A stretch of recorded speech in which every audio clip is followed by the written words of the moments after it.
我来看今年第22号的风台下凉已经形成，不过目前估计是未直接影响咱台湾。咱明仔载正都是15，同款的真好天，会当看到月亮。而且今仔日是真烧热，有真侪县市拢发布高温的特报。过道因为对流真旺，冒落西北雨，尤其是嘉义到屏东有发布大雨特报。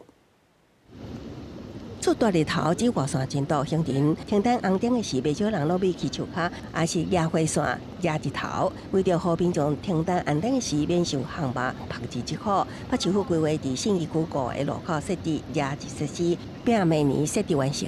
这边可以设置一个阳伞之类，然后给等红灯的路人，然后在下面吃，不然真的很热。避太阳的地方，就是可以让大家等这个红绿灯，因为其实就是蛮晒的。这个计划目前预计会先在信义计划区的几个街角作为示范，包含市政大楼的东北角、松高路跟市府路的交叉口的公园用地，以及101的街角。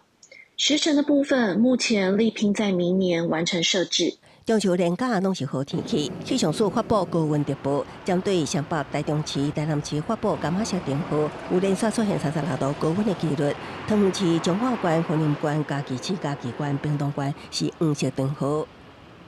那既然高温要特别留意的，就是在大台北，还有比较靠近中南部的近山区的平地，可能会有局部36度以上高温发生的几率。